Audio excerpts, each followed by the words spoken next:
public and people see it. And I'm reminded of Galatians 6:9. It says, don't grow weary in doing good, because in due time you'll reap if you don't give up. If you guys continue to do what you're going to do and you don't grow weary in doing good, you're going to continue to make Jenks an amazing place that it is. So thank you for what you do for our city. And our church is honored to be here in Jenks, to be a part of this community. I'd love to pray for you guys as you start your meeting Let's tonight. stand for the prayer, and we'll remain standing for the pledge. Heavenly Father, we thank you for this great city we live in. And I thank you for these leaders who have come together to make our city a greater place. God, I pray for wisdom tonight as they meet. God, as you lead our city leadership, God, I pray you would continue to make this a place that's safe, that honors you with the decisions that are made, Lord. And God, I pray that the people in Jenks would continue to recognize the amazing place that it is. And Lord, we would continue to find our hope in you. We thank you for Jesus' death on the cross, what that means to us to have hope in this world. In Jesus' name we pray. Amen. Thank you.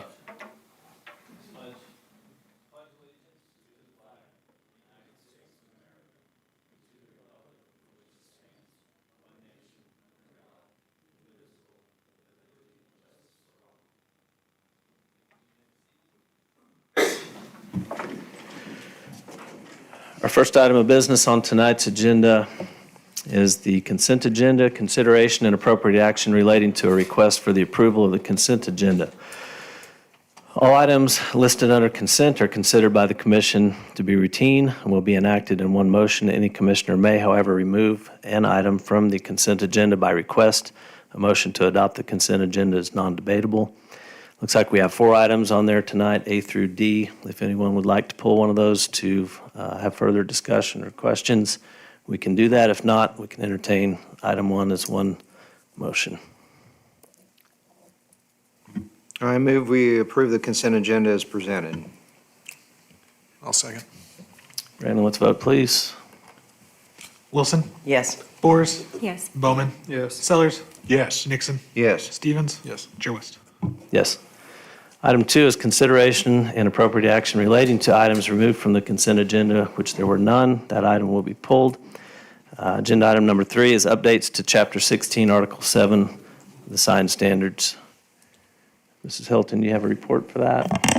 Yes, sir. Thank you, Chair West. Happy New Year to all of you. It's exciting to serve alongside you. I don't serve, but it is very exciting for me. I appreciate Mayor Box's words as well, because it definitely matters when you're working for a city, when you have the support and wisdom of a planning commission that genuinely cares and understands what we're doing, and it is important work, and I appreciate that. So the item before you is an adjustment and some recommended changes to Article 7, Chapter 16 of the Unified Development Ordinance.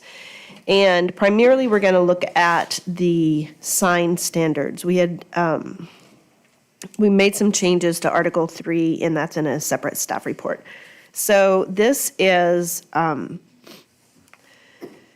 let's see, there weren't any public comments. I did speak with a citizen today about some of the changes, and I think I answered all of their questions. So I do recommend approval, and we'll get into those specific changes. There's a couple of things that I want to do in the future, which I think will be important, and that is one, to the definition of monument sign. I add that to our definitions. And then there's a couple of places, and I'll point them out to you, that I will between now. If you vote to move this forward with an affirmative vote, I will speak again with the city attorney and make sure that she was comfortable with the language. So when it comes to signage, the most important thing is, and the thing that we can regulate is kind of the size and location, but what we cannot regulate is content. So I can say that you can have yards or signs in your yard, but I cannot tell you what those signs can say. So we can't allow political signs, but not allow yard sale signs.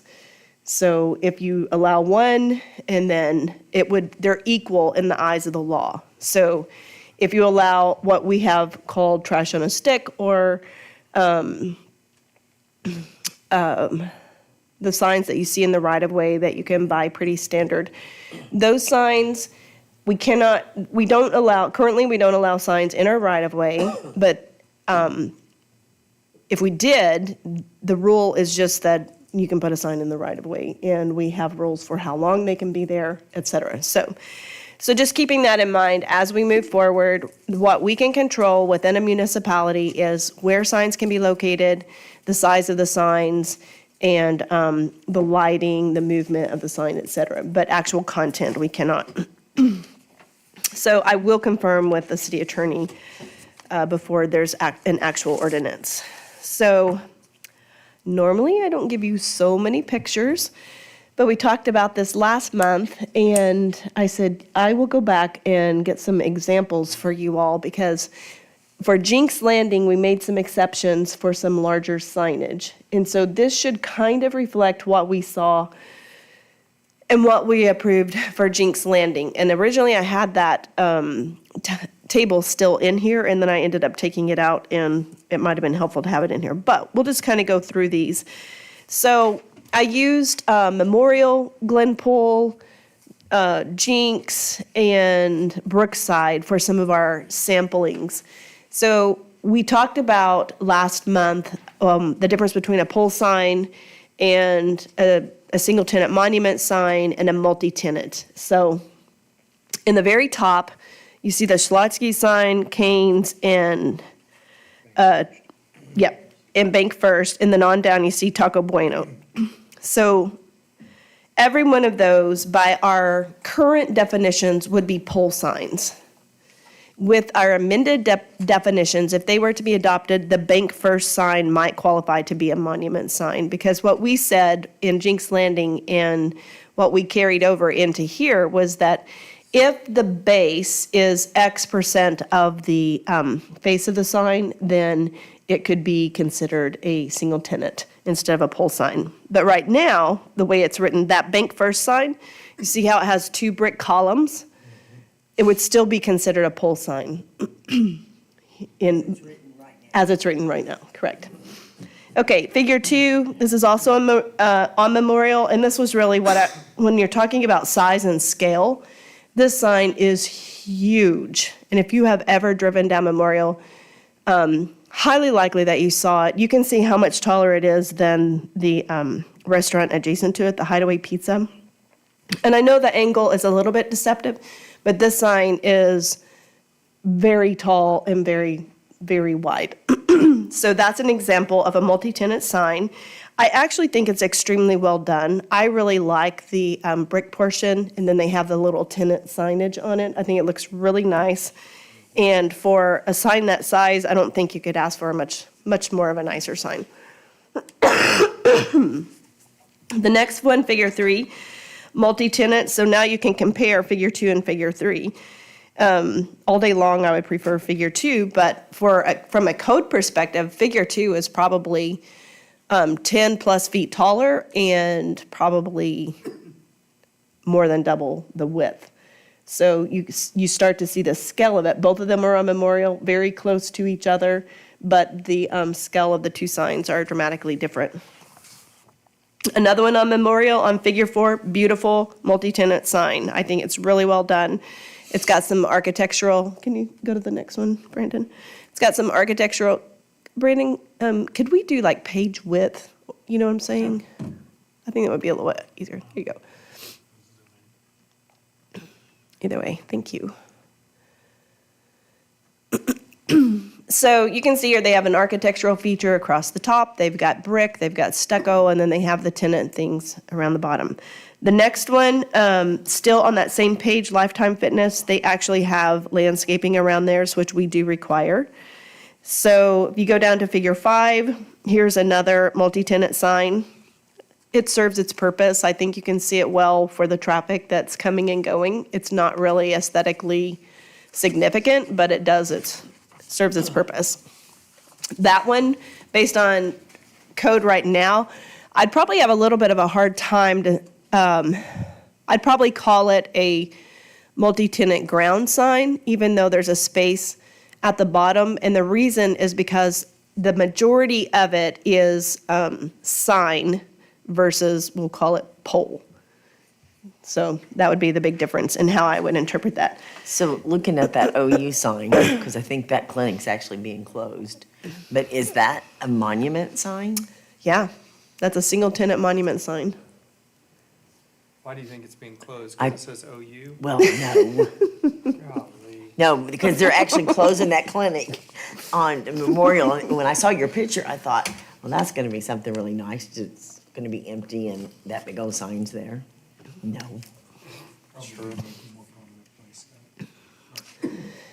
So it's not uncommon from a manufacturing perspective to use poles for the base. So that's the primary structure, and then they build the concept around the poles. And so sometimes it'll be like, based on the width, you're gonna need 2 poles.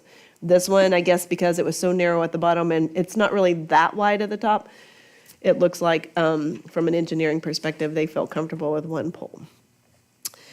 And then they just put it, we would call it a skin around it. So they put a design and other materials around it. If you go to the next page, figure 6, this is Brookside. So this is a wall sign.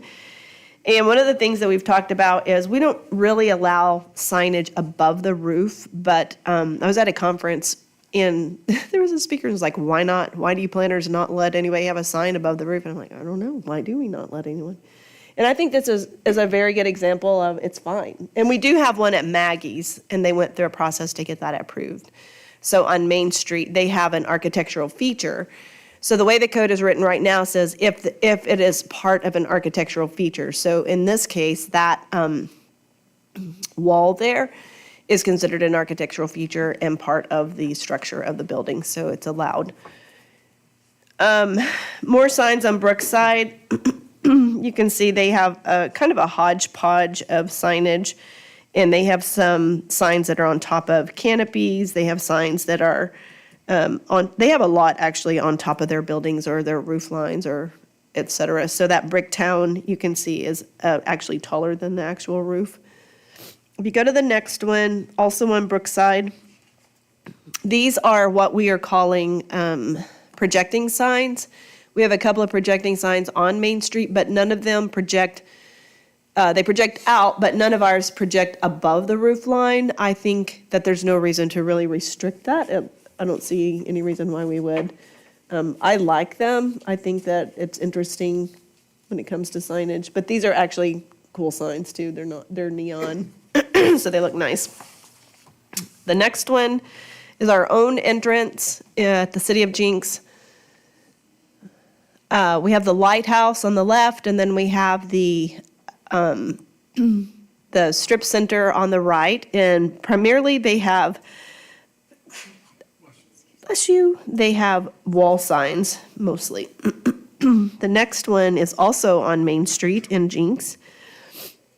On the far right is a monument sign, multi-tenant monument sign. Not really creative, not really well done in materials. I don't really prefer it. And with saying that, we didn't really write anything into the code that says a multi-tenant sign should include some X elements. So the way it's written would allow that to be replicated anywhere. On the left is the Bridgestone pole sign. The way the code is written right now, you can do a copy change. So if someone purchases that and they are no longer selling Bridgestone, but they wanted to keep the pole sign, our code does not require them to remove that, even though it's non-conforming, unless it's been vacant. So if that building has been vacant for 6 months or more, then we can require them to remove it. But other than that, they could only do a copy change. They can't enlarge it, they can't do anything else. It can only exist the way it is currently. Or take it down, which would be probably the preference. The next one, also Jenks Main Street, we have a lot of pole signs. I don't know if y'all realized prior to tonight how many pole signs we have. So we have a pole sign on the right. I think that property has 4 pole signs on it. And then we have a pole sign on the left. These are dual pole signs, but clearly poles. And they have, I think the one on the right is not even a multi-tenant, it's just a single. And I think the one on the other side, if it still looks like that, we should have it cleaned up.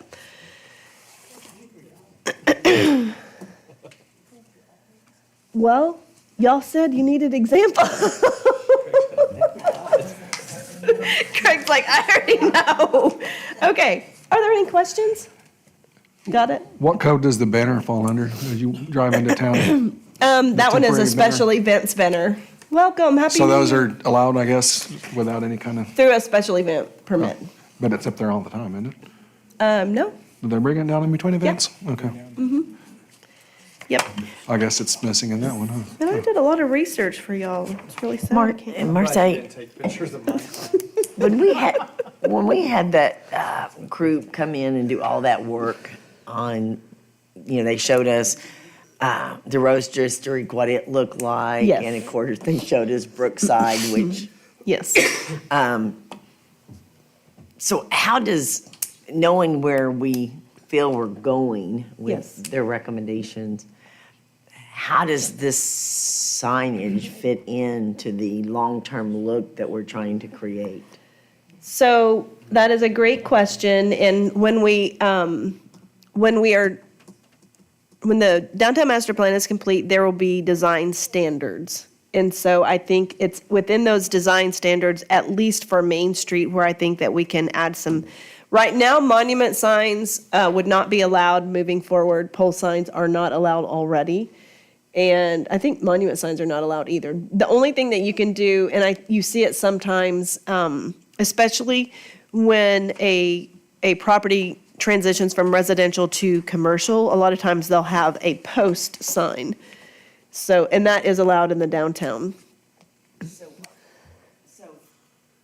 Are these proposed changes, are we ahead of ourselves to enact some of these if we know there's a bigger plan that's on the horizon? I don't think so. This just kind of cleans it up. There's no design standards right now. That will come with the downtown master plan. Okay, because I have visions of Brookside, when I have to drive there every day and it's just ugly. I know it is. And their signage is just Yes. so You told much. me you office out of your house. I do not. So, Can I ask you about Yes, what ma'am. you had mentioned earlier? You stated content. If there's something vulgar or explicit, we have zero control over? no, we do. There's Okay. a portion right at the beginning of our sign code that says it can't be, and it has a list of things that. Okay, that's what I thought. Yeah. But other than that? Yes, content, I probably okay. should have clarified Okay, that, but. I'm just double checking. Nope, you're right. That is Okay. correct.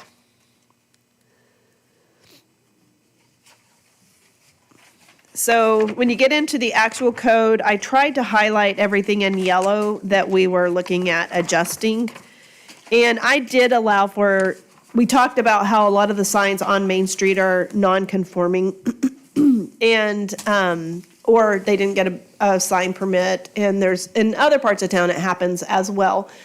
So try to kind of better right-size the square footages that they're allowed to have. I went back to the old code and looked at what they allowed and then tried to find something greater than what we have now, but maybe not as large as what would have been allowed in the past. So that's kind of to let you know where I came up with the numbers. And then we added sports facility sponsorship signs. This is the area that I definitely need the city attorney to look at and make sure that we're in conformance. There's nothing, I know for sure we can do sports facility signage. I just want to make sure that I didn't add anything that would violate the content. And I don't think I did. I don't know. I just want to make sure one more time. So you can see, let me see if there was anything. When we approved the Jenks Landing, we did say that a single tenant monument sign within 500 feet of the highway, because what we did was, really, we're trying to incentivize, instead of people asking for a pole sign, like you would see on Memorial, we're really trying to incentivize it. We're going to let you have a larger sign. If you're within 500 feet, we're going to let it be larger, and we're going to let it be taller. And if you'll do a monument sign instead of a pole sign. So that was kind of the gist of that. And there's a couple of places where there was just corrections. I won't go through all the remaining pages. Was there any page in particular that y'all had a question or concern?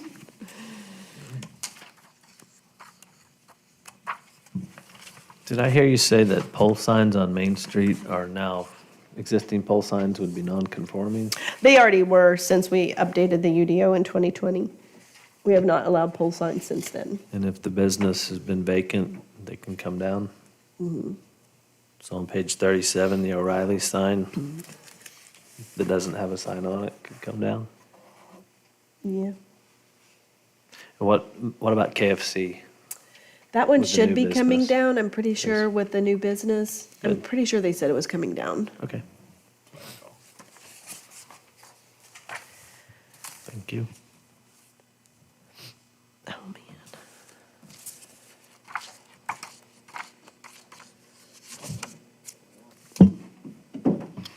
Did you, Yeah. So what about the part with the attorney, if there is something there? Oh, I'd like to expand- you can still say, you can vote for, to approve with conditions, or deny your standard options. And the condition that I have in there already is to confirm with the city attorney that there's no, I'm pretty sure we're good, and she has looked at it, but then I tweaked a couple of things, and I'm like, well, I should probably make sure that she sees it one more time. And we'll have another public hearing anyway at city council, and so at that time, I have time between now and then, before it goes to city council, to get her input and make sure it's not in violation of any freedom of speech. So can we make a motion to approve it, or are we gonna let the audience speak, or Scott? It is a public hearing. There you go. we can open the floor. Does anybody wish to speak on the sign updates to Chapter 16, Article 7? Charlotte Montgomery, 10612 South Fir Avenue. I did talk with Ms. Hilton earlier today about the signs, and most of my questions were, how does it apply to single-family residential? And there was a few things on how the system indents, and if it's like an A or a 1 or a little I, that had me confused on some things, so that's getting cleared up. But could you please explain one more time, if you're living in a subdivision, what types of signs are allowed, including some of those things like political signs? Can you have those out? What can you put out? What can't you put out? And from what I can tell, really the only two that apply to residential is the post sign temporary and the yard sign temporary, I think. So that's my question. Okay, yes, I will try to answer that. So, Thank you, Charlotte. oh, thank you, sorry. The yard signs are allowed pretty well anywhere, whether you're commercial or residential. So in a private gated neighborhood, if someone didn't like the content of someone else's sign, they could probably make a complaint, but it would be handled most likely through their HOA. Very important, again, content. You can have signs in your yard. Our code does not allow signs in the right of way. It doesn't. It happens, but it is officially not allowed. Tom Brown and I take down a lot of them. So just so that you know, signs are not allowed in the right of way, but you can have signs in your yard, and that would be G. And it kind of tells you the general size that's allowed and how long that you can leave it up. You don't have to come to the city to get a permit.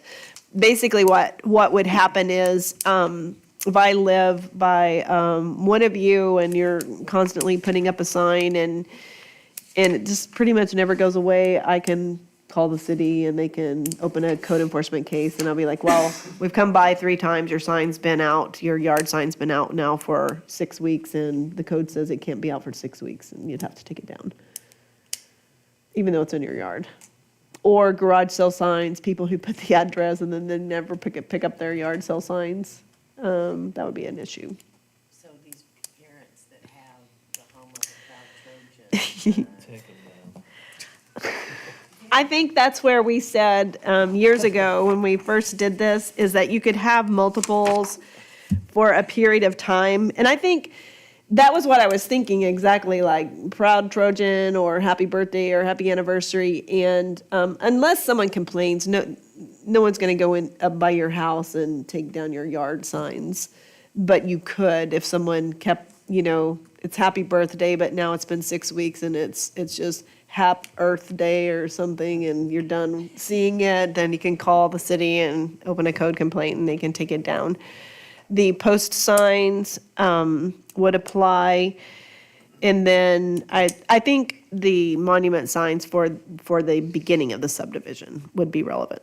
And the only thing that we really changed there is we talked about where digital signs could go, and we said no to subdivisions. Did it say within a certain number to residential that you can't have digital or neon? Yeah, it gives some, like if you're you have to have it within, it should be turned off at night if you're so close Certain to a number of feet, residential yeah. subdivision. Mhm. So when you think of, how all the developments, we have that space for future commercial or retail. That signage is relatively restrictive for kind of base what an LED sign would do to that neighborhood. Right? Yes.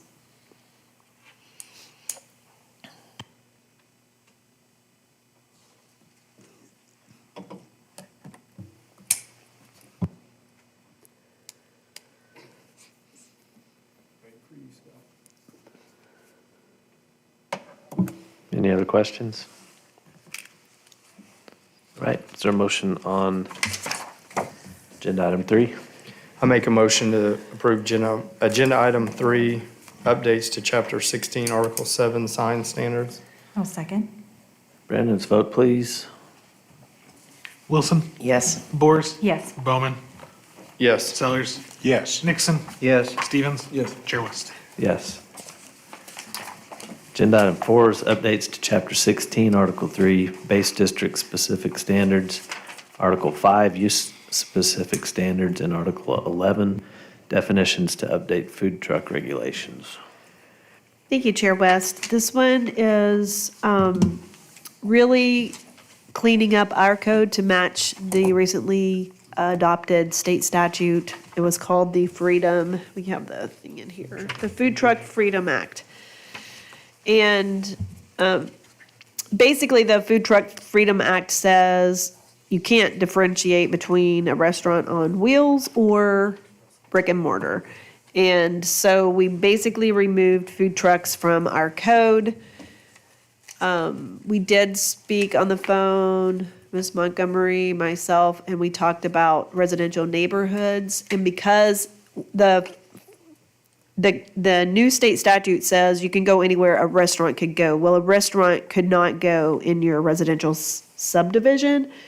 So if someone wanted to camp out or wanted to work from their home, that would be a whole different conversation. So they can still come and do a birthday party or anniversary, something like that, but they couldn't just come in and operate in a residential neighborhood. It has to be where food trucks can go based on state statute, wherever a restaurant can go, and that's what we cleaned up. We did leave food truck courts in the code, which would also be different because if I had a couple of lots somewhere and we got the zoning to commercial shopping or something like that, we could do a food truck court. The biggest thing is they have to come back to you all to decide how much parking would be required. Usually there's no parking, but it's just a conversation we'd have to have. And it still requires a specific use permit. So That's really the gist of that. So where we have restricted food trucks on Main Street, that would look differently now. Marseille. Yes, ma'am. So driving out south on Elm, there's the car wash. Yes, And there was a food truck yes. there for a long, long time. And then it went away, and now it's back. It's a different one. Oh, I didn't even pay attention to where it's different. But how do we, what is that? I stopped, talked to him, yeah. It's Edgar's, I don't remember his last name. So what's the process there?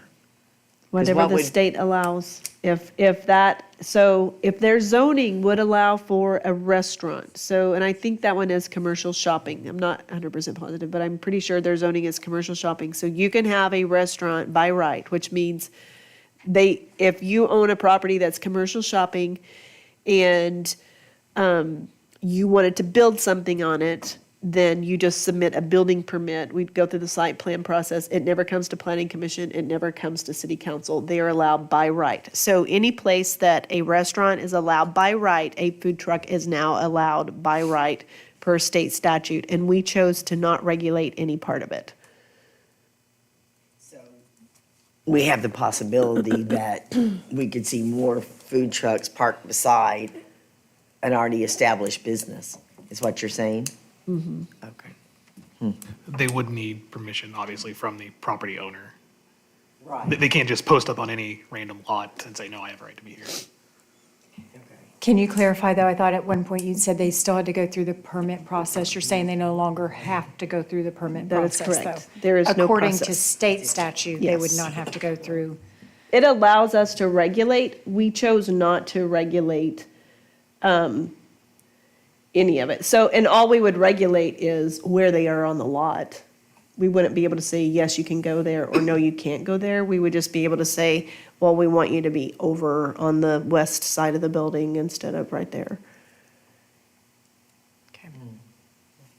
Okay. Because of the state statute and the way this would be worded, would we be in a position to, if there was something we didn't like about where they were located, or there was some type of conflict or, you know, would we have any jurisdiction to do anything about it? We could certainly, if there was any type of encroachment into the city right-of-way, so into the streets, into the turn lanes, the alley, the sidewalks, if there's any type of encroachment for any of those, then we would have the authority to tell them to move.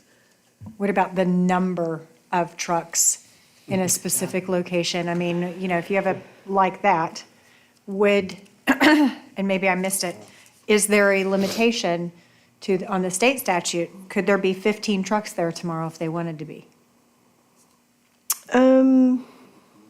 That is a good question. I may have to read it again.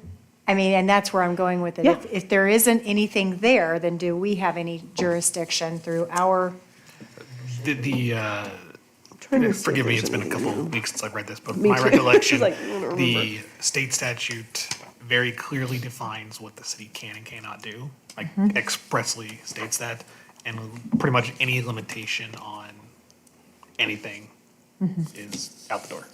So I do not believe we would be able to limit the number that can go on a lot. That then comes down just to practicality on the lot unless there's a standpoint. limitation on On the state? page 106, it tells you, it says, Food Truck Freedom Act and other legislation. Based on the legislation passed in 2025, what can municipalities do concerning food trucks? They can inspect them. They can investigate complaints of nuisance. They can issue citations and penalties for noncompliance, providing the enforcement does not violate the Food Truck Freedom Act or the fire marshal requirements. Okay. So we have to rely very heavily on the state statute to have something there. Yes. Okay.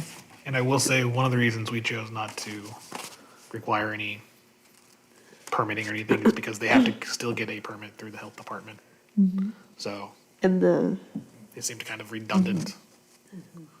And then approvals. I mean, I'm assuming that property owners Yes, the property owner has to agree to it, the fire marshal does an inspection, and the health department does an inspection. State fire marshal. State fire marshal. So unless they are encroaching our right-of-way, or there's some nuisance issue, maybe they have grease or water, overflowing or something like that, then they made it very challenging for municipalities to regulate. The food truck lobby is strong. Yeah, it is. I think this one came fresh out of Broken Arrow.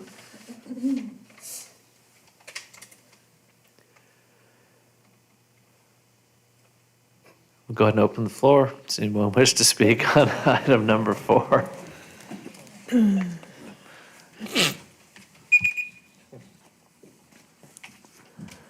Charlotte Montgomery, 10612 South Fir Avenue. I wanted to have clarification.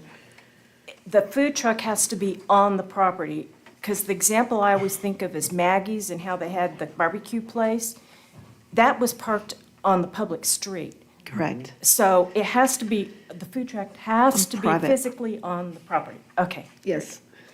And then my other question is how does this, especially in our very crowded downtown area, affect parking? I mean, I'm kind of like going, we don't let people who want to use part of the real estate office to have parties because the impact on the parking. And Yeah, so I'm kind of like going, Can the Parkers at Parker Square bring 6 food trucks in there that take up 20 spaces? Yeah. Yeah.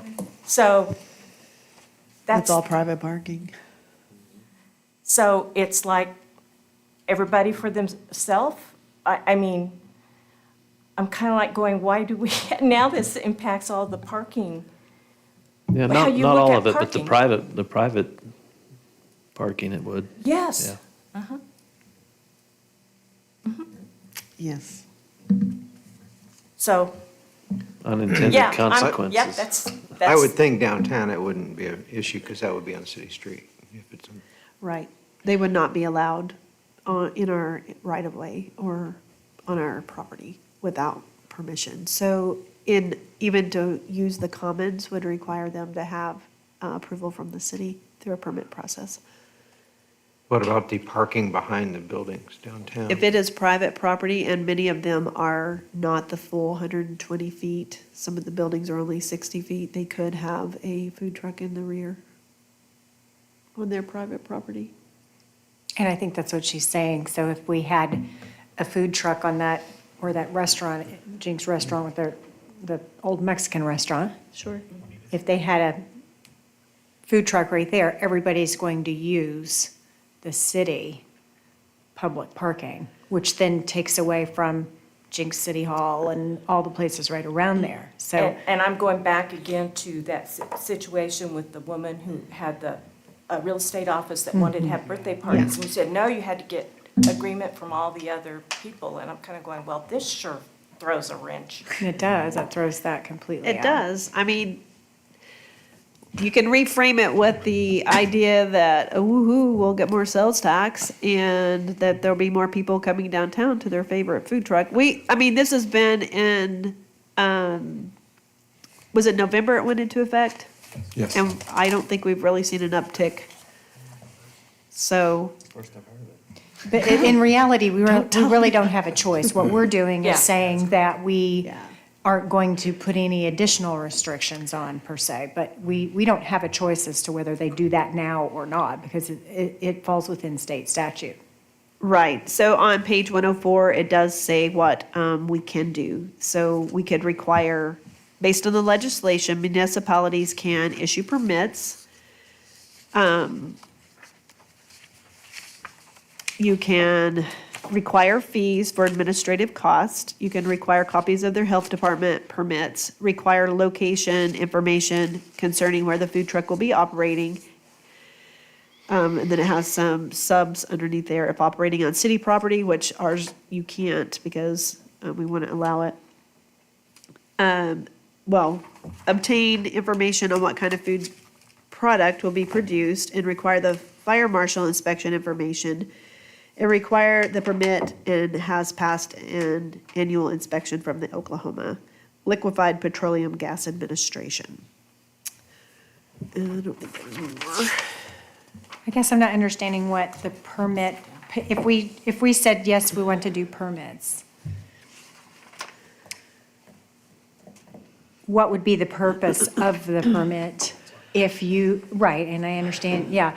But if we can't tell them that they can't have it on private property through this permit process, they're, and I can see why you chose not to do that, but would we have we have no reason to even issue a permit, other than if it says I to mean, notify us of the location, we can't tell them, Right. no, they can't. And we do did that. consider that. We did consider an administrative cost and doing site plan review, but with our current staffing, it is a tremendous amount of extra work. And we don't really have that many right now anyway. And if you're thinking of Main Street, there aren't that many places they can go.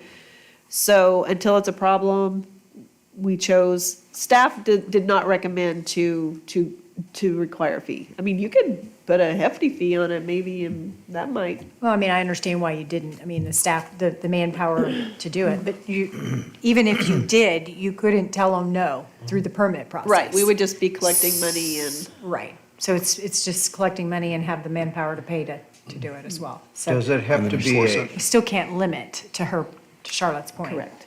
does it have to be a currently occupied commercial business, or can it be? It would just be the zoning. If a restaurant is allowed in that So KFC zoning. parking lot is open for, You'd have to get the owner's permission. and why would they care? They're not there anymore. Well, that So- one is under construction. It's fenced off Okay. now, but if it wasn't, you're right. But then Yes. Salad and Go will have a Yes. big open parking lot, and we can become food truck city, and I don't think that's the image that we really want to have. Well, that is a state statute conversation. Talk to your legislators No, I because think they we- approved it. With I understand that, but permitting is one way that we can restrict that. Yeah, maybe. I mean, we wouldn't be able to restrict them permitting we wouldn't be able to create a permit that is restrictive, and we can't set a price on them, or that would be seen as a Arbitrary. deterrent. Yeah, we couldn't theoretically set a price for a permit for like $3,000 or something, because that would just be Arbitrary. arbitrary, yeah. But So- even through the permitting process, if it were in the right zone and they had owner approval, we would, through the permit process, we would not have the jurisdiction to tell them no. No. Fire marshal and parking restriction. If the fire marshal said it was That's already a- in place, yeah. You're right, or the health department said they could, but it doesn't sound like the city of Jenks could through a permitting process because of the state statute.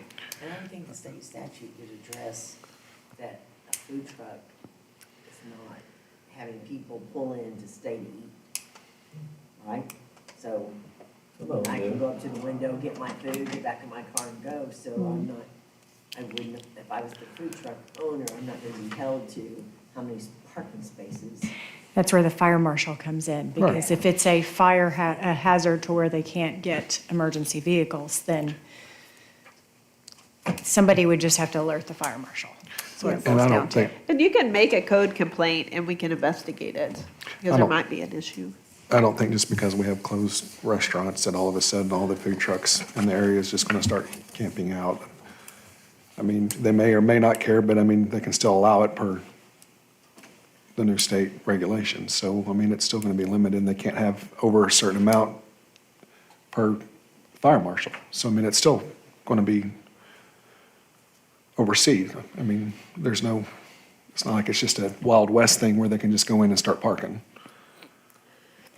Reality, though, is if a year from now, Yes. it is a problem in some form or fashion, we can have an update. Anytime we can revisit this, you can call staff and say, we've got an issue. The planning commission requests that you investigate what we can do to help mitigate X, Y, and Z. So going back to Charlotte's original statement about the food truck beside Maggie's, is that they're parked illegally at this point. So is that right? Or is there, do they have a There's not special one, but permit? yes, that one was in our right of way, Okay. and so would not be allowed. It would not be, okay. Yeah, they were parked in a parking place. So now, if they have space behind Maggie's, and a food truck, if it could fit there, could go back there, or any of the other areas on that within that private parking, or private ownership.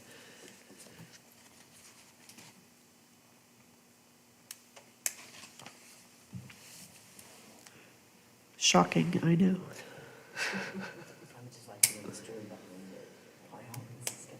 The food truck lobby is strong. I think it was Deborah Wimpy out of Broken Arrow that got it passed through legislation, yeah, got it. So you can ask her, she's probably readily available. She can tell you the why.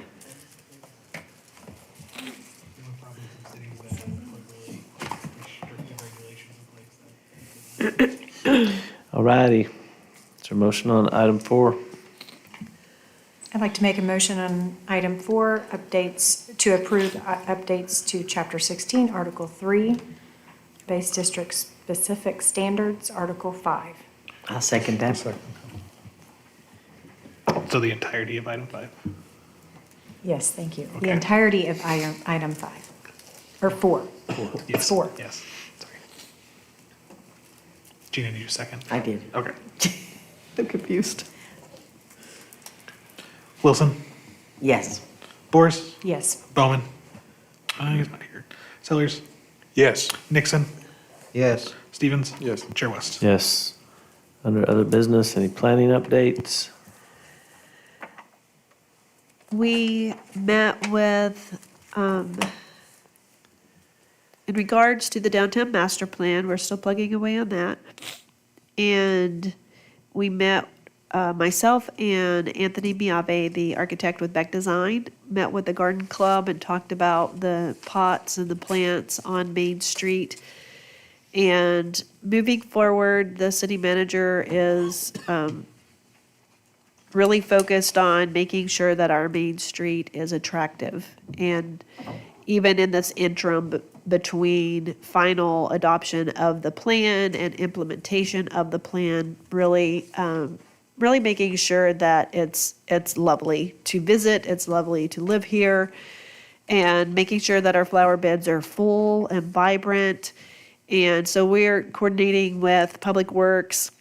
Beck Design will be giving us, in advance of even the acceptance of the master plan, a design guide for the landscaping, so that our beds will be fuller and flower beds. And another thing that we're working on for Main Street is a collected, like one place where the trash can be collected so that there's not dumpsters all down the alleys. So at least between First and Second Street, having one spot on the Hive parking lot that would be screened. We'll be coming back with a policy because we can't really meet the requirements of the UDO for screening of trash. And then also looking at places on the north side to do something similar. So very excited about the little details, and I think that they'll make a big difference. The garden club was super cooperative and so knowledgeable. It was a real pleasure to visit with them and hear what they had to say and what they had to share. I think that is it. Can you think of anything else, Brandon? Like I said, the only other thing we talked about was we have no applications for next month. That's right, no applications for February, so y'all may not see me again till my birthday month. Are there any restrictions on what can be brought up during planning updates? It has to do with planning? I don't know. I mean, ask the clerk. Mr. Clerk, is there anything I can or cannot talk about during the planning update? Can you relate it to planning updates? The planning department? Me, yeah. Yeah, related to the planning department, that's probably. What's, I've had multiple questions about what may or may not be going in south of Dollar General on Elm. at 125th. I do not know. They're moving quite a bit of dirt. I didn't know if that was going to be an entrance Oh. to that neighborhood or if, Yeah, yes. I thought you meant like there's another portion of the strip center. That would be the residential subdivision. that's just then where it's going in. Okay. Is that a legitimate planning update question? Yeah, Okay. absolutely. That's stuff we talk about every day. I heard in one of the other meetings, public meetings, there may be some incentive for High Five to reopen their plans to visit Jenks. Yes, High Five had their agreement, their economic development agreement extended because they had a window to get their CO and they missed that window. They are in full design mode. They are very excited, and I think that we should have some final plans in the next couple of months. So yeah, they're doing it.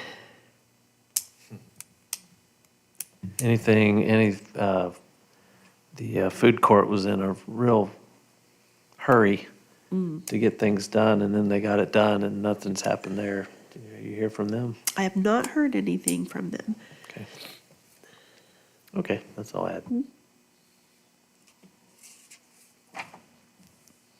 If that's all of our planning updates under business, then we will adjourn at 6:54. Thank you all, everybody.